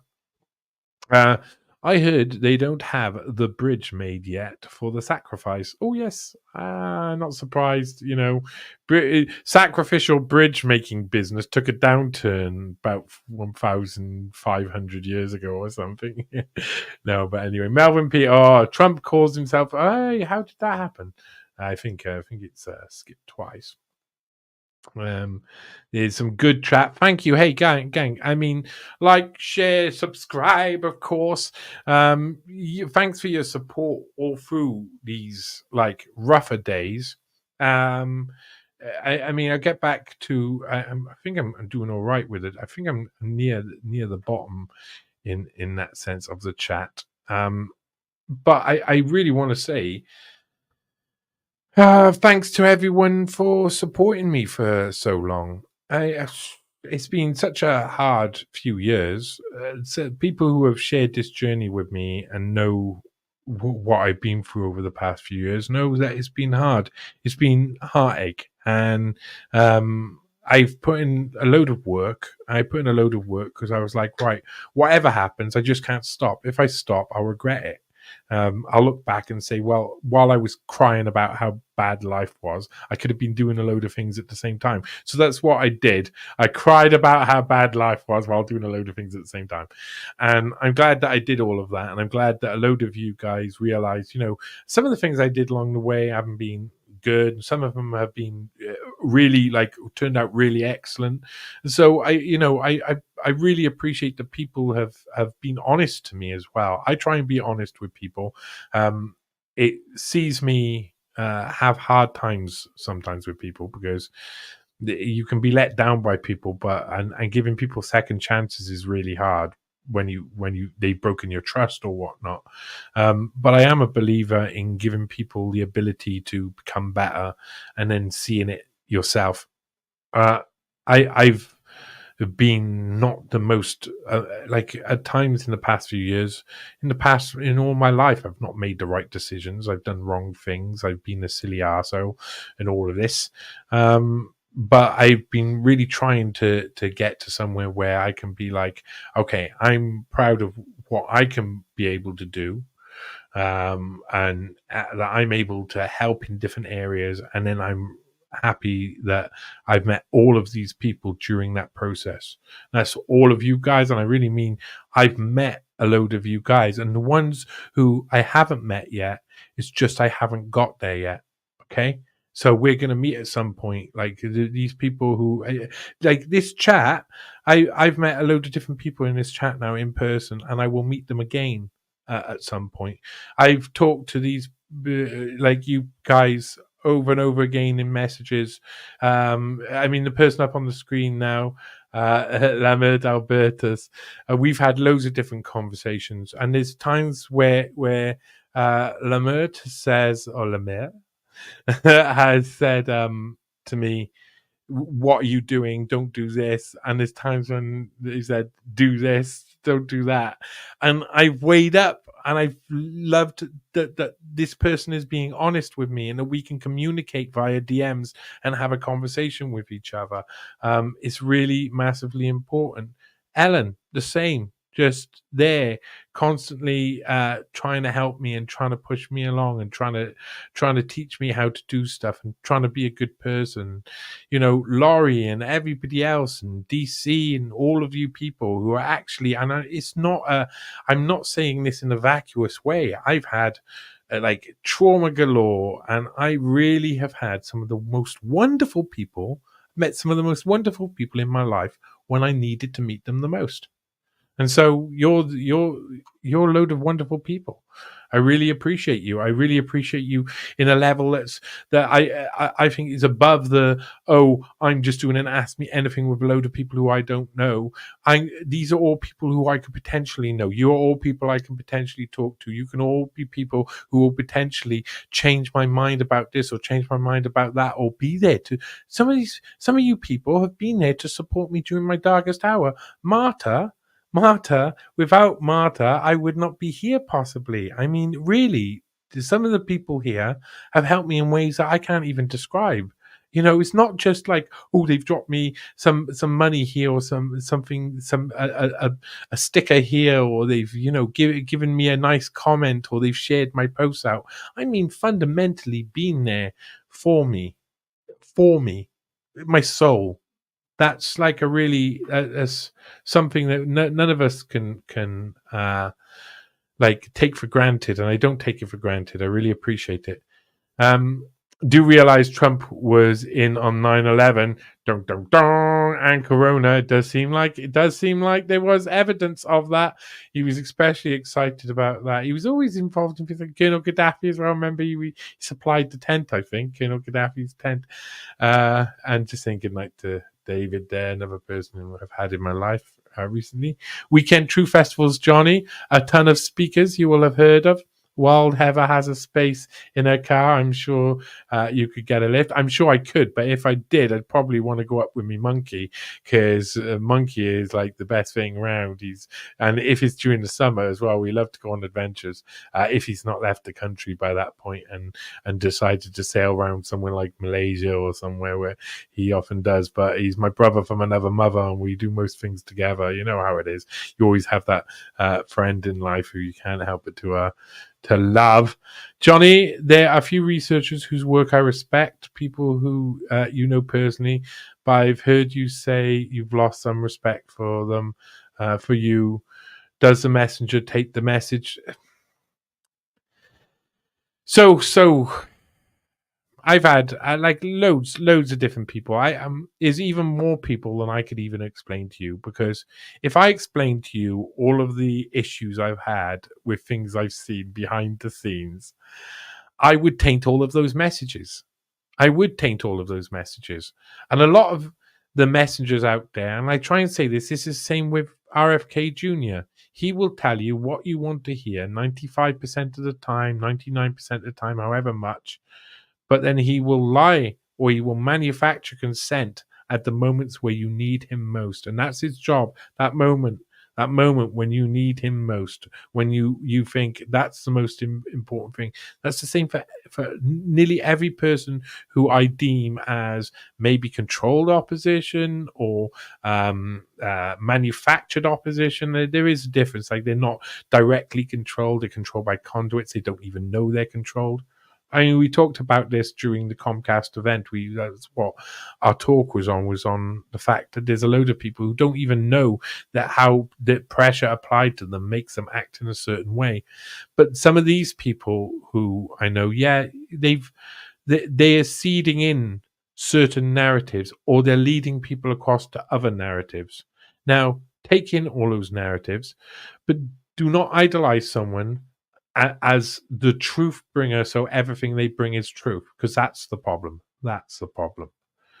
We fawn over people who give us the information we know is either true or we want to hear, and then we'll believe 100% of what they say, or we'll expect them to tell us the truth 100% of the time. We expect them to do something 100% of the time, and it's just not going to happen. So there's no point in us expecting that.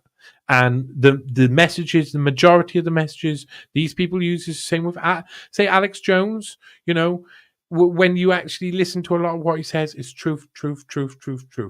And then grinding babies up and starting them into powder. Everything. And he takes something that is also probably got elements of truth in, and he makes it sound extraordinarily silly.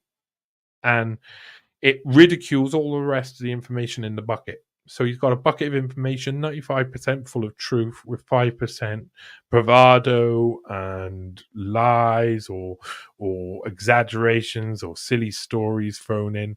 And that's the bit. You have to recognize, and we have to use our logical mind to recognize logical fallacies when they're used. So because that is really, and to recognize that when people give us information, we don't think it's truth because of the person who brought it to us. We could, like, when you read one of my articles, you could take my face and my name away from the article while you're reading it, and then you check the sources and do all of those different types of things. That's the route you can go to understanding whether something is truth or not. A lot of people just will say, I mean, I will have people who support my work who will look and say, Johnny's written this, so I trust him. Yeah. I know that I can tell you till the cows come home you can trust me, but you can only trust me if what I want to do aligns with you, and I don't use any mistruth or lies or fiction or manipulation or fallacies to change your mind in a different way. I try and present my work from in chronological order with sources all attached, and even to remain being like a respectable journalist, I have to detach myself from the emotion of what I'm writing about, so I can write about it without having prejudice over a certain part of the story and getting distracted. So I can write down the whole story and not think about it. And then afterwards, when I read it, I'm like, wow, that explains all of that. But I don't know what side I'm on anymore because I found out a load of new information. So I know that I'm going to find out a little bit of new information when I research something. Is that going to change my mind and make me do something? Am I going to do something nefarious to make you think a certain way? Do I only write a story to be to change your mind in some way? Because that's why I try and put just fact down in chronological order. I can't change any of those facts. Those facts are just there. I don't have to. I wait until the end of an article and then I say, all of these things look like they point to this. And then you make up your own mind. But all of the rest of the time, it's just the evidence. A lot of people who are controlled, you'll be able to tell what they're doing because they'll tell you what to think. They'll push you in certain directions and they'll give you information and they'll bundle it up, but they'll leave out certain information, or they'll use fallacies to present certain things, or they won't give you sources for certain things. They'll leave it to your, they'll use language, very clever language, but there's loads of different techniques for sewing in fake stories. But they're sewed in, the falsehoods are sewed into something that's a lot of truth. So if someone's doing research on a famous case like JFK and they want to seed something in, well, they will use nearly all of the truth. Just because you find one lie doesn't mean you should dispel all the rest of the information. Otherwise, you end up in the realm of calling everything a conspiracy, seeing everything as all the people who speculate as conspiracy theorists, and that being a negative thing, when in actual fact speculation is the only way you discover whether conspiracy exists. That's what I want to say. Really glad that everybody's stayed around. Coming to the end now. If you've got any last questions, please do say. Ray J, thank you for being back in, or you've another one who's been around with me loads over the past few months, and I really appreciate it. We all make mistakes. Strengths come from admission. Yeah. It's hard to admit that you're weak, but hey, listen. We all are. We all completely are. Strength comes from dropping your ego. Yeah. I was listen. I've said this to a few people. Every time I get to it, imagine you're in a relationship, and we've all been in a relationship. You've been in. Everybody, I promise you, nearly every single person who's going to listen to this is going to feel the same way. You've been in a relationship with someone who hasn't had ego death when the relationship's ended. So they keep you in a relationship. They use coercion, abuse. They use financial manipulation. So, or just you're paying half the rent each, and they keep it so that there's no way out. They don't help you get out of the situation, so you're stuck living with them whether you like it or not. And they use all different types of ways to coerce you, to keep you into their life, but they're not doing it to abuse you. They're doing it because they don't want to suffer ego death. It's not, the majority of that. That's what you're seeing is the output that is for a certain purpose, and it's not necessarily because they hate you. Abusers nearly always hate themselves. So it's that self-hatred that leads people to hurting other people, to controlling other people, to manipulating other people, to all of the negative, violent, sexual violence, and all of the rest of it. That's hatred of oneself that causes the enactment of that abuse. Because when you come to an end of a relationship, of course, if you actually break up, if you move out, and you will have all felt this, both people have to suffer ego death. That person at some point is going to have to accept that they're not all that even the money, all the money in the world, all of the coercion, all of the abuse could not stop it from happening, that they are so unwanted by the person who they want to have see them in a certain way, because what they're doing is self-reflecting at their own ego through someone else who they think they're in control over, so they can avoid looking at their ego and seeing how small and how cracked and how crooked and how broken it must be, this big inflated ego, to get to the stage where you have to force or coerce someone into being in a relationship with you, so you don't have to face how cracked that is, how bad that is, and how terrible that is. And I've suffered ego death. I'm sure loads of you have suffered ego death too. You come to a point where you just realize you're not in a place where you're lovable. You're not in a place where you love yourself. So you're not only not lovable to other people, you don't love yourself, because you've inflated your ego to replace all of the things, all of the parts of love, all of the parts of self-respect, all of the parts of goodness and kindness. You've inflated that ego up to avoid seeing anything, and that ego comes out and pushes other people into doing things so that you don't have to face that you're a very small person when you act like that. So, I mean, we all do go through it. Don't accept answers that can't be questioned. Ask the questions they don't want to answer. Agreed. Congrats to you, Johnny. You deserve the opportunity. It's been brilliant. Hey. It's been so good to be enjoying working on the radio and hitting the marks, man. My last 2 or 3 shows, I've gone out just as I end the adverts roll. It's like on the 0.01 second I finish the last line. I'm enjoying that because I'm a musician. I used to love hitting the marks, hitting the marks. It's something that's when you start to play in bands, you start to it's that moment where it's the hit chorus hits and you've all got to be there together. Boom, I love that part of radio. I do really love it. Yeah, may I just say hello? And I didn't see strength comes from RFK Jr.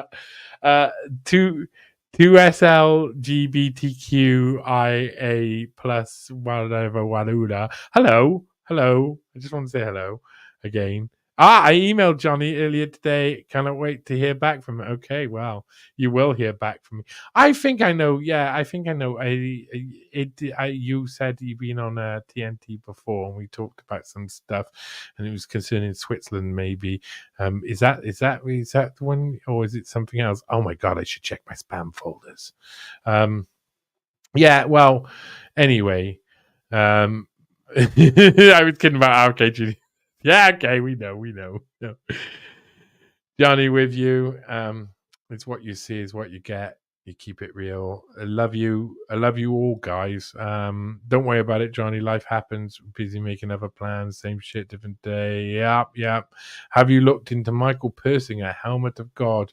Mercurius told me about him. Listen, I'm going to do a load of stuff with Mercurius. Me and Mercurius are going to talk loads, but trying to get Mercurius to explain things in ways that me and you understand, because she understands stuff in a way that's just like, boo! I just can't describe. She's so super intelligent.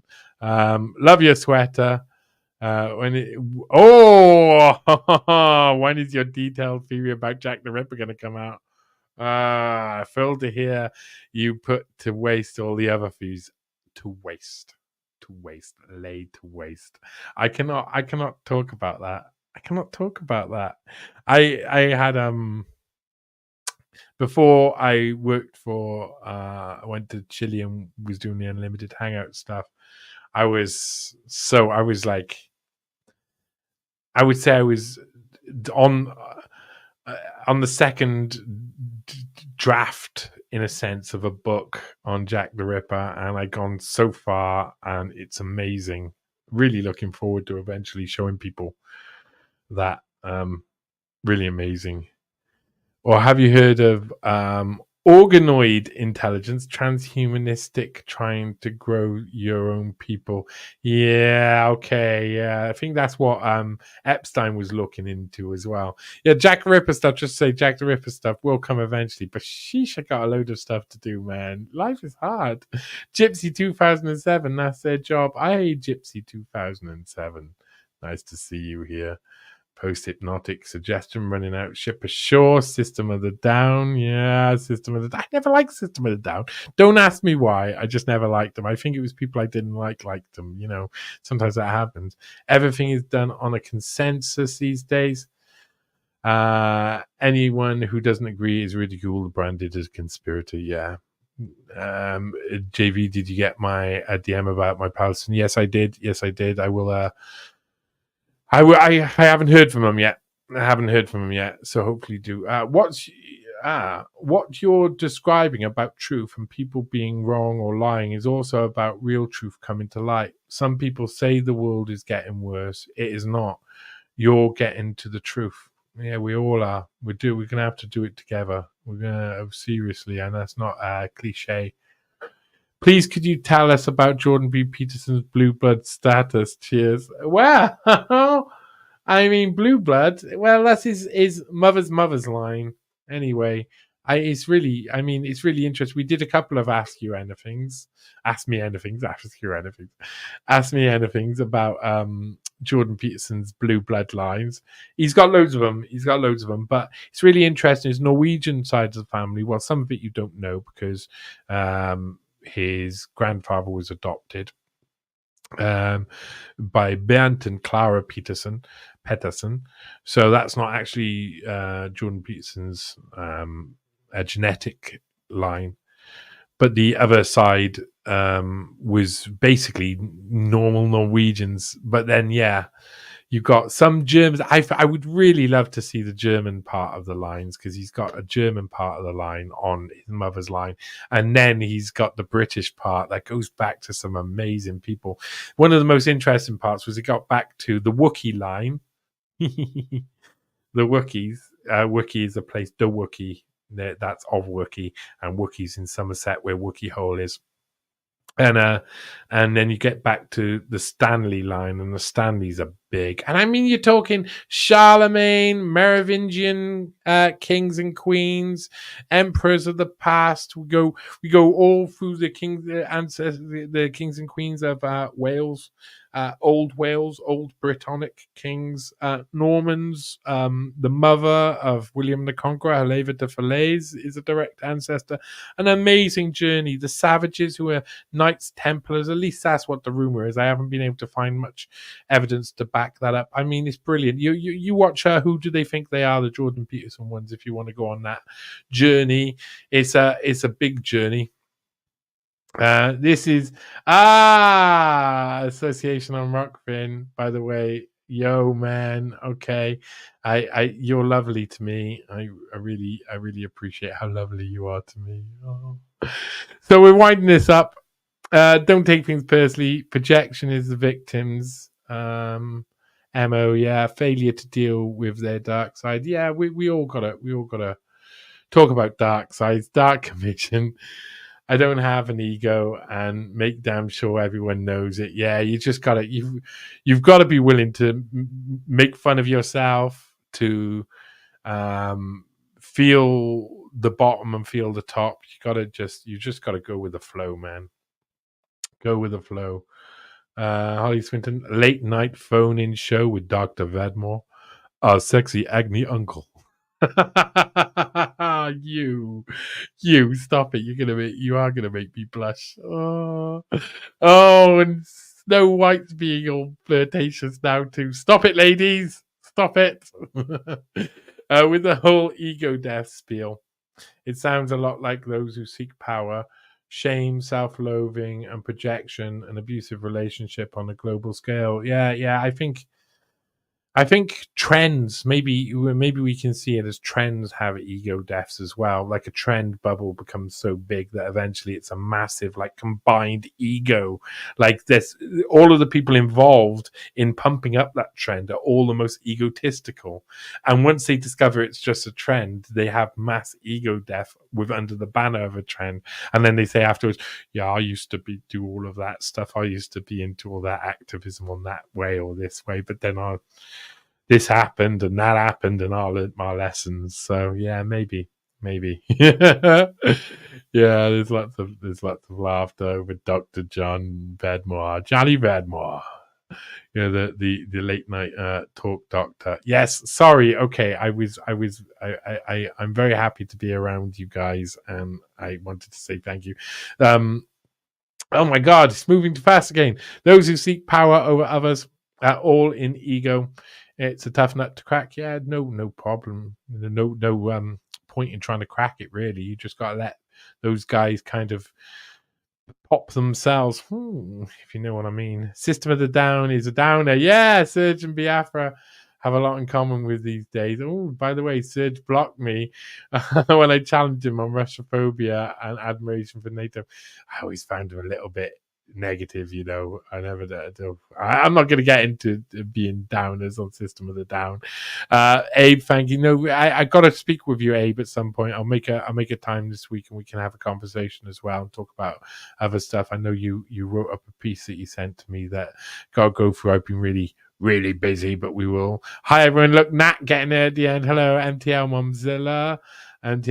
I was watching on X, but no fun without comments there. Is there no comments? Yes, you can comment on X. Look, Abe is commenting on X. Look, it comes up with a little X. But it's, you know, I don't know. Maybe they just hide your comments because they do hide everything you do. I was looking at some of your tweets where they. I mean, you must be one of the most shadow. And I'm talking to MTL Momzilla here, which is Let's Talk Zoro at Let's Talk Zoro on Twitter. Your shadow band up the wazoo, love. I mean, it's amazing. You're more shadow band than I've ever been before. It's peculiar. Oh, there you go. Yeah, there's much fun on this platform. Any plans to appear on Grand Theft World anytime soon? You and Richard Grove are killer together. I love him. They haven't offered me back on for a while, and I'd love to whenever. So you've got to ask Richard Grove for me to be on. You should tell him on the next Grand. You should say you should get Johnny back on, you bunch of rogues, because I do love those boys. They are very nice. I do have to stay up very late for their shows though.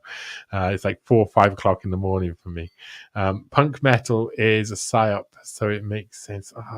So annoying. Right, okay, we're at the end. Ray, X is a toxic distraction. Feels like that for a lot of people. Hey, I know Holly will agree with you on that one. You, Richard Grove, Jay Dyer, back of a power. I'd like to maybe talk to Jay Dyer at some point. Maybe I'll get him on the show. Maybe I'll see if Richard Grove will come on the show too. That would be nice. And talk to them both. I'll ask Laurie to sort it out because she's so wonderful. Abor Viva Frida, me too. I can understand that. I have a lot, but I can't see their comments. Yeah, they don't. Wait a minute. I'm definitely super shadow banned. I think it's because I comment a lot about Gaza and genocide. Yeah, it's crazy. You are. Gerald Salente might be a good guest. Yeah, might be a good guest. He runs Trends Journal and is on the side of the fence of everything. He was actually in that Greatest Reset documentary I was in. Gerald Salente was in that. But I've also heard him on the Richie Allen show, and I love him. And then I spent a load of time looking through his past stuff. Love it. Gypsy 2000 said, Lauren, I love Frida. I went all the way to her house. Oh no, I was thinking Viva Frey. Sorry, let's not get into the thing. Right. Night, Johnny and chatters. See you all tomorrow. Good night, everybody. I think it's time to go. I think it most definitely. She's Let's Talk Zorro at Let's Talk Zorro on X. Get Shiva back on too. Yeah, as long as he promises not to swear on the radio. I'm going to have to tell him not to swear because I use some bad language on my podcast. Bless you all. My daughter is calling for breakfast. I've got to go. You go. Have a nice time, Honeysuckle. Thank you so much. Can't wait to get 5-minute minimum from TNT interview Johnny on YouTube. Well, yeah, they give me the clips to share out, but they'll always have the link that'll take you. I'm trying to make sure I put the right link in that'll take you to all of the watch back, so you can watch back. But they like you watching back on their website, which I understand because you have to support their website for traffic, so that I keep my job. I like that. And then Heather, my lovely Heather, says, take care. Go well, everyone. Love to be part of the banter. Yeah. Wild Heather on the TNT chat and also on other chats on X. Really great follow. Follow her. Please follow her. Have a good one. Best of luck. Yes. Thank you. Ellen, thank you. You're awesome. All of you guys. I am going to leave you now with maybe it's hard to know what to possibly leave you with, isn't it? Wow. Jackson. My name is Michael Jackson. I live in Neverland Ranch. I'm also one of the top Michael Jackson impersonators in the DFW Metroplex. I'm here to speak out and denounce the recent behavior of Rabbi Shmuley. I had some spiritual guidance during one of the toughest moments of my life when I was facing a very serious criminal allegation of sexual molestation. And this man came to my defense. He's one of the most famous rabbis in America.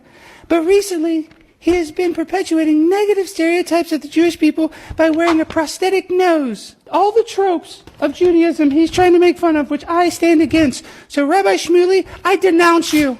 And I just want to make it clear that I was friends with Rabbi Shmuley before he had a kosher sex store with his daughter. I also want to say that I stand with Candace Owens. I think that she was right and she did not deserve to get fired. I want a ceasefire in Palestine. I stand with all the children and I believe no children should starve. Don't be ignorant. I love my Jewish and my Palestinian children the same. I must also bring attention to the recent court case against my estate. I don't know if you're familiar with the false allegations, Brian, but I've been accused of sexual molestation against two young boys named Wade Robinson and James Safechuck. And they came out recently in a documentary and said that I touched them. That is provably false. First of all, Wade Robinson, the lead in that documentary, he testified on my behalf twice in front of California's top state prosecutor as my lead character witness and never said that I touched him. But then conveniently, when he was not hired to be the lead choreographer of the Cirque du Soleil Michael Jackson show, he shortly thereafter decided to say that he was molested by me. Now, the second accusee is James Safechuck. He says that I molested him in my Disney-style train house. That is provably false because the architect had not even drawn the plans. So I must say that even though I'm accused of some of the most repugnant things in the world, nothing that I have done is as disgusting as Rabbi Shmuley twerking on his children. So I just leave you with this.